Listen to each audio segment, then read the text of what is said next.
Howdy. Today we're talking about proving a negative and why it's nearly impossible to do, and how some researchers from Berkeley sort of did it.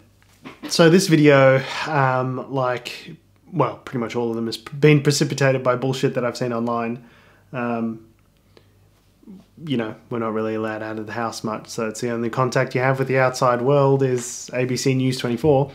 I'm seeing a lot of commentary online sort of expressing some buyer's remorse for the lockdown, saying, oh, you know, it's only caused 120,000 deaths in America. We didn't need to shut all this down. It's going to be much worse economy-wise for us having done this.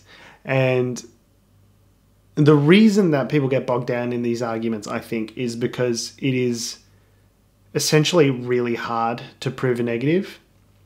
And what I mean by that is we know the amount of people that have died with social distancing, with lockdowns, and we think, well, you know, they say, oh, it's only 120,000 people. It's only, you know, how many is 120,000 people? 120,000 people divided by 1,911. It's only 40 9/11s. It's not that big of a deal. We didn't need to shut down the restaurant in order to be able to achieve this. And the sane response to that is, yes, but you don't see how many infections you prevented by doing all of that. Yes, we can say, oh, it's no worse than the flu now, having averted all of the major disasters. But that's with all the social distancing, with the lockdowns, with the closure of international travel. This is how bad it was with all of those measures. Can you only imagine how bad it would have been without all of those measures? And essentially what this study from Berkeley has done is they've been able to put a number on that. They say that we've saved, this study has shown that we've prevented 500 million people from being infected.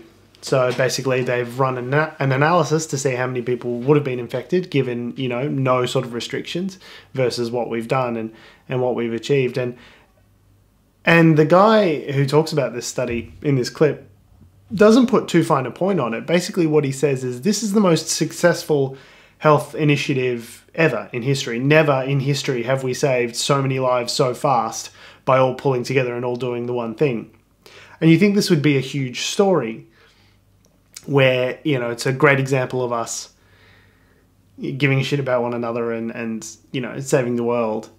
I don't know, but instead we're all focused on the worst possible aspect, as per usual.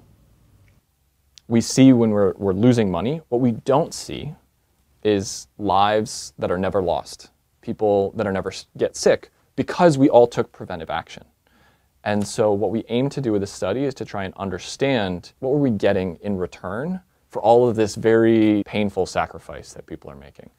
If we hadn't shut things down, there would have been, I don't know, roughly 500 million more infections across just the 6 countries we're looking at. The world came together in that moment, and it worked. It really slowed down this virus. What we see is that, you know, in many contexts, all of these actions coming together, we've achieved something that has never been achieved before. Never in human history have so many lives been saved in such a short period of time. I don't think it's ever happened. And I think we all did that together. It was a collective action on a global scale that I think people should feel really proud of. And it just goes to show how cognitive bias sort of infects our thinking. You know, we only see whatever is right in front of us, and it's easy to get, you know, hyped up by the news and get really scared. And it seems like we tend to respond in one of two ways. We either overcorrect, everything's terrible, I need to buy all the toilet paper immediately, or we undercorrect and we go, oh, well, everything's fine, we can start hugging and kissing our mates again. And I kiss all of my friends on the lips. So, normal thing to do. No. As humans, we tend to find it really difficult to hold two different ideas in our mind at the same time. One, that closing the economy has been really stressful, is going to take an immense amount of work and effort and money to get that going again. And two, that it was a good thing that we did that and we saved tens, hundreds of thousands of lives worldwide. And just because we don't know the exact number that we saved doesn't mean that the endeavor was any less worthwhile.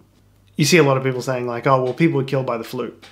in large numbers, this time last year, and we didn't care about those deaths. So I also read that other diseases and things like gastroenteritis and things like other diseases that communicate from person to person have also gone down in orders of magnitude, saving other lives and stuff as well. So there's all these unseen variables that you can't really hope to put a finger on.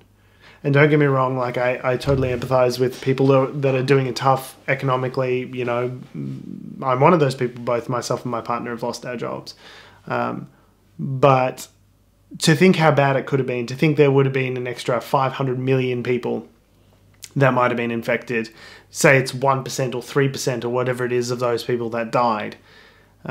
You're talking about, millions of people at that stage. It shows we can, when we're put under stress, humans we can do good. We can work together and we can pull together, and there's amazing things that we can achieve when we give a shit about other people and stop and think and hold two ideas in our minds at the same time. It's not really a funny video per se, but I just thought it was a good story and deserved a bit of attention. And there's lots of things that we do to try and avoid, death and disease and promote public health, and social distancing deserves maybe a little bit more credit as one of those things. And we shouldn't get angry at the politicians that asked us to do these things for the sake of helping our fellow man, because it shows that we're human beings and we valued life and wanted to save other people. It's been conspicuous to me that the people that during the George Floyd protests that have all been tweeting all lives matter seem to also be the people that don't wear a mask that might save other people's lives. Just a curiosity, just a little funny thing that I noticed there. We did a good thing. It's working. It's helped. Countries like New Zealand are able to completely bounce back and reopen entirely because they've done such an excellent job of social distancing and working together towards a common goal. So I would just say, hold out some hope. Things are going to get better. And if we keep working together, things will keep getting better and being better. Long, complicated message. I'm sure YouTube will love that. Anyway, I'd love to know what you guys think. I'm sure you're all keen to get out of your houses and stop the social distancing and give everyone a big hug. But I'm curious to see sort of what your experience has been like and what you think about what I just said. See you guys in the next episode.